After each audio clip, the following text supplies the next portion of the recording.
Hai, selamat pagi. Saya sengaja bikin rekaman ini karena tadi pagi saya bangun membaca apa ada yang marah begini. Bu Koni kok ribut dokumen lagi bosen. Aduh Pak, Bu yang bosen bahas dokumen bukan Bapak Ibu aja, saya juga bosen. Tapi kan saya sedang menjawab pertanyaannya Pak Akbar Faisal. Itu satu. Dan untuk Bapak Ibu yang bosen, daripada marah-marah atau komplain, di skip aja. Nggak ada yang maksa juga Bapak Ibu menonton itu. Tapi tugas saya adalah menjawab pertanyaan-pertanyaan dari Kakak Akbar Faisal dan juga rekan-rekan, sahabat-sahabat, juga netizen yang ingin tahu apa sih kelanjutan cerita dokumen itu. Jadi hidup dibikin santai aja ya. Kalau nggak suka sama postingan saya, jadi lewat aja gitu. Karena saya punya hak juga dong untuk posting apa aja yang saya mau, ya kan? Kedua juga, saya memang bikin Instagram saya itu jadi kayak diary saya sih. Karena saya udah nggak ada waktu bikin diary, ya sudah segala macam kegiatan saya bikin di Instagram.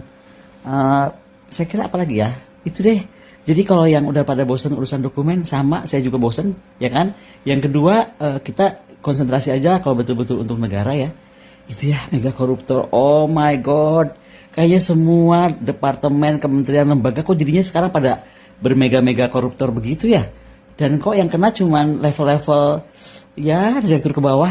Pertanyaan saya tuh tiba-tiba jadi ingat siapa yang direktur Pertamina ya? Mbak Karen. Mbak Karen tuh saya sempat lihat dia bilang begini. Saya menjalankan perintah presiden. Waktu itu presidennya kalau nggak salah namanya Joko Widodo. Nah, kenapa ya KPK dan lain-lain itu belum memanggil saudara Joko Widodo itu? Itu sih yang pertanyaan saya aja. Kalau saya salah dikoreksi. Boleh dong kalau nanya. Oke, bye. Begini, yang namanya instruksi presiden itu adalah perintah jabatan, harus dilaksanakan. Berarti pemerintah tahu, Bu? Pemerintah tahu, itu perintah jabatan. Dan saya melaksanakan sudah sesuai dengan perintah melaksanakan sebagai pelaksanaan anggaran dasar.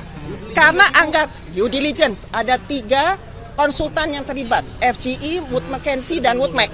Kemudian kalau sekarang ada masalah tahun 2018 sampai 23 diproses saja sesuai dengan proses hukum yang ada. Siapapun dan seluruh produk Pertamina yang saya tahu semuanya telah diverifikasi, dicek, diberi layakan untuk dijual oleh Lemigas. Jadi semuanya ada proses, produknya juga semuanya dites, dicek semuanya. Tapi ya apapun yang namanya penyelewengan itu bisa aja. Ya. Di 5 tahun itu tidak ada kecurigaan Pak terkait blending. Ya kalau ada kecurigaan sudah dikebuk dulu. Merasa colong nggak sih?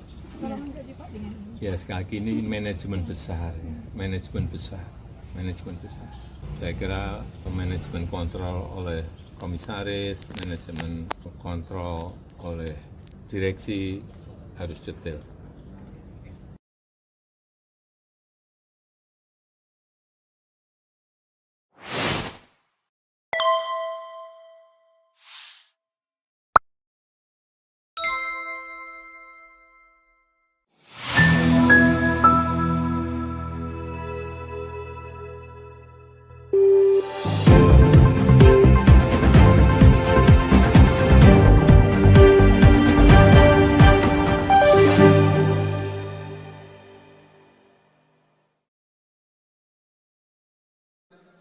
Kita harus ingat bahwa kekuasaan itu adalah milik rakyat. Kedaulatan itu adalah kedaulatan rakyat. Kita berkuasa seizin rakyat. Kita menjalankan kekuasaan harus untuk kepentingan rakyat. Kita harus selalu ingat, setiap pemimpin dalam setiap tingkatan harus selalu ingat, pekerjaan kita harus untuk rakyat. Bukan kita bekerja untuk diri kita sendiri. Bukan kita bekerja untuk kerabat kita. Bukan kita bekerja untuk pemimpin-pemimpin kita. Semoga Tuhan yang Maha Besar, Allah Subhanahu wa taala yang memiliki sekalian alam, Semoga melindungi kita semua. Merdeka! Merdeka! Merdeka! Yang tidak teriak merdeka tidak patriotik.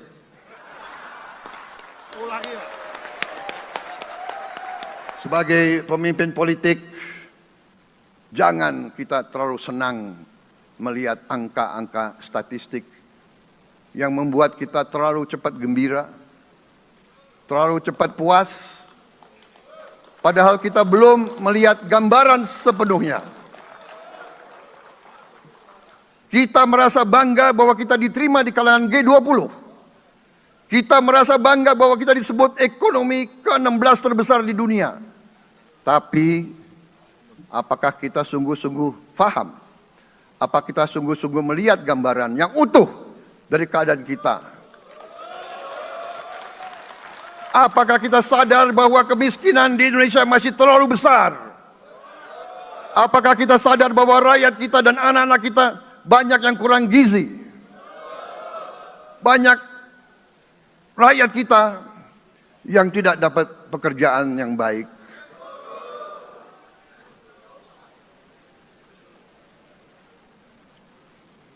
Banyak sekolah-sekolah kita yang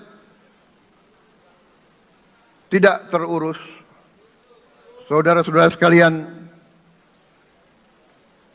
kita harus berani melihat ini semua. Dan kita harus berani menyelesaikan masalah ini semua. Demokrasi kita harus demokrasi yang santun. Demokrasi di mana berbeda pendapat harus tanpa permusuhan. Demokrasi di mana mengoreksi harus tanpa caci maki. Bertarung tanpa membenci. Bertanding tanpa berbuat curang. Demokrasi kita harus demokrasi yang menghindari kekerasan. Assalamualaikum warahmatullahi wabarakatuh. Sobat RH sekalian, jumpa lagi kita di channel yang keren ini. Keren jadas. Ya sobat RH sekalian, tadi seharian penuh dari pukul 7 sampai 17 lebih kita mengadakan 2 acara sekaligus, yaitu Opera Jawa, orasi pergantian Raja Jawa, dan yang kedua Sintajok, syukuran Indonesia tanpa Jokowi. Ini seperti background di belakang kami ini ya.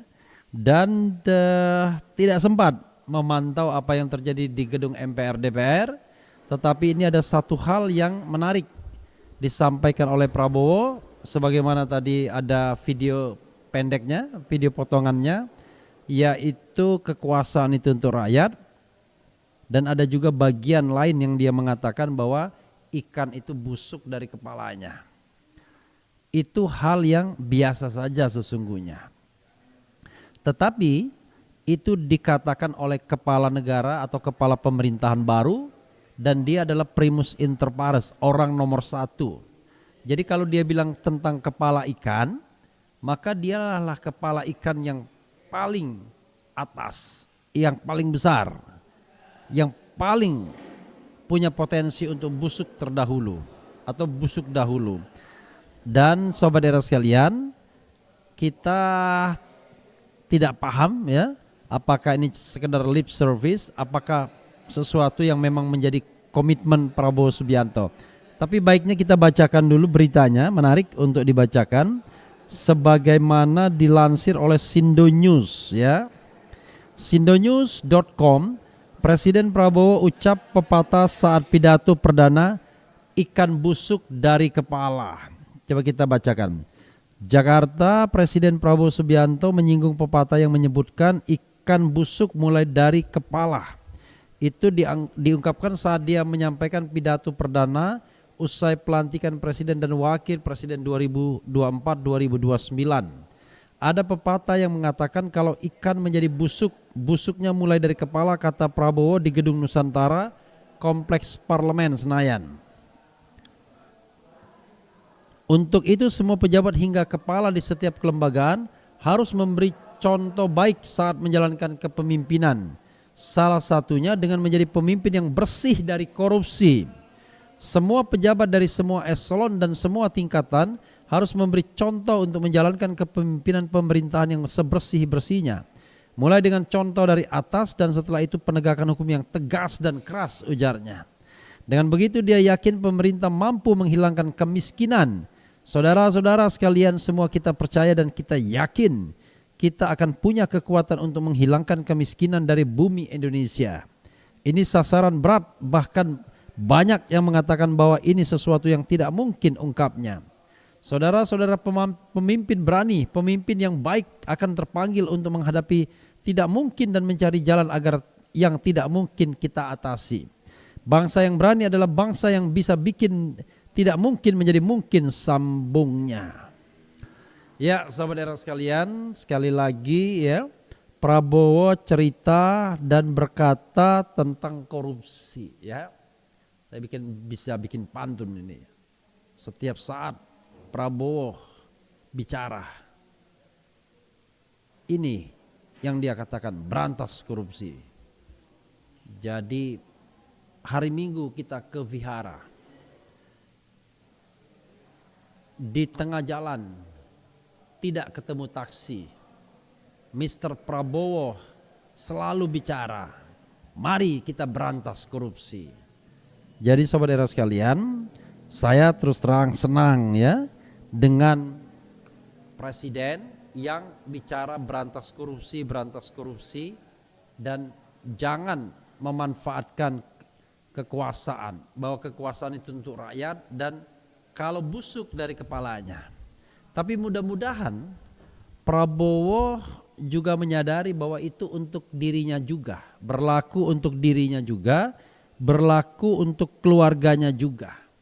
Jangan sampai kemudian dia seolah-olah tidak terikat dengan statement tersebut dan statement tersebut hanyalah berupa sindiran kepada sang mantan, yaitu Mr. Jokowi yang baru saja pulang ke Solo. Kita tidak menginginkan bahwa itu hanya sekedar sindiran, tapi yang kita inginkan bahwa itu adalah komitmen Prabowo. Mr. Prabowo ya, my president, our president. Walaupun saya kecewa dengan Anda yang menurut saya tidak gentle di dalam berpemilu kemarin, menggandeng anak kecil yang tidak cukup usia dan tidak cukup kapabilitas untuk menjadi wakil presiden hanya lantaran ayahnya bisa menggerakkan state aparatus dan menggerakkan keuangan negara. Tapi ya sudah, sebagai rakyat kami berharap agar Anda memerintah dengan mewujudkan kata-kata ya, bahwa kata-kata itu harus diwujudkan, termasuk kata-kata ingin memberantas korupsi. Jangan sampai kemudian kata-kata berantas korupsi itu sekadar lip service. Kita tidak ingin itu. Kita ingin itu sesuatu yang genuine, yang kemudian dilaksanakan sebaik-baiknya. Itu satu hal. Dan sekali lagi saya imbau ya, mudah-mudahan Anda tidak mengulangi lagi apa yang dilakukan oleh Presiden Jokowi, yaitu memenjarakan aktivis yang berbeda pendapat dengan hal-hal yang sebenarnya sepele dan tidak pantas diproses dengan undang-undang yang ada hanya karena menulis di Twitter, membuat status di Facebook, kemudian mengkritik kekuasaan dan lain sebagainya. Tetapi bayangkan seorang Habib Rizik, ada Habib Hanif, ada pentolan-pentolan FPI itu dipenjarakan bukan karena melakukan kejahatan, tetapi karena sekedar dalam tanda kutip dianggap melakukan pelanggaran protokol kesehatan. How come? Ya, perkara yang tuntutannya cuma 1 tahun tersebut kemudian didramatisir menjadi seolah-olah provokasi untuk melakukan tindak pidana dengan hukuman lebih dari 5 tahun, 6 tahun, sehingga punya alasan untuk memenjarakan. Kita tidak ingin yang begitu. Kalau Juliari Batubara atau Edi Prabowo di penjara, yes, bahkan harus lebih berat lagi, karena mereka orang-orang yang memang menyalahgunakan kewenangan untuk menggaruk keuangan negara.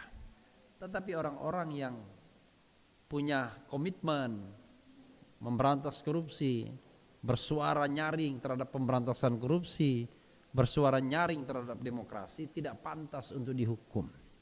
Saya menganggap sangat tidak pantas Jokowi menghukum orang seperti Habib Rizik, Habib Hanif, kemudian ada juga Anton Permana, kemudian Jumhur Hidayat, Syahganda Nenggolan, Bunda Mary atau Ibu Mary, kemudian juga ada Edi Mulyadi, orang-orang yang sekedar atau sekadar menyampaikan kritik, perbedaan pendapat yang cukup tajam, termasuk orang yang menggugat bagaimana penyelesaian KM50 misalnya.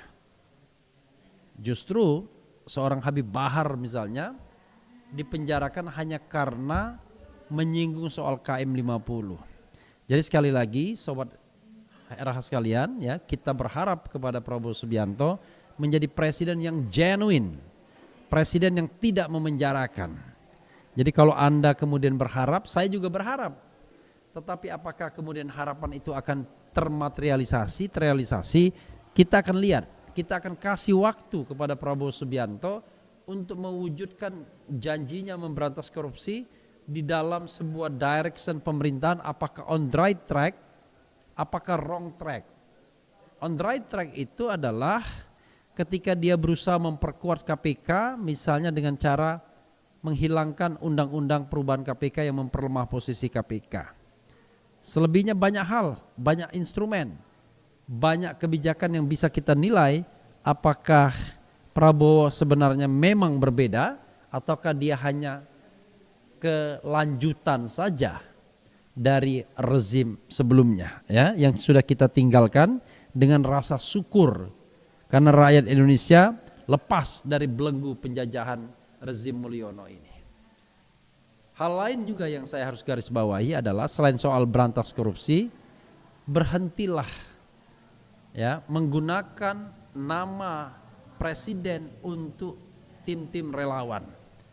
Kalau bisa Pak Prabowo larang relawan apapun yang menggunakan nama Anda. Why? Because now you are president. Ya, you are not only Prabowo himself, tetapi you are presiden. Karena itu sebagai presiden Anda harus menjaga bahwa presiden itu belongs to republic, bukan belongs to a certain group in society, not belongs to a certain political party. Jadi tidak mudah, tidak boleh semudah itu menggunakan nama Prabowo untuk organisasi-organisasi yang sebenarnya bukan belongs to the state, ya. Tidak boleh untuk organisasi swasta. Dan terakhir untuk sementara, sudahlah, jangan menggunakan buzzer-buzzer untuk menghantam lawan politik. Jangan menggunakan instrumen negara untuk menghantam lawan politik. Enggak asik, seperti Anda katakan sendiri.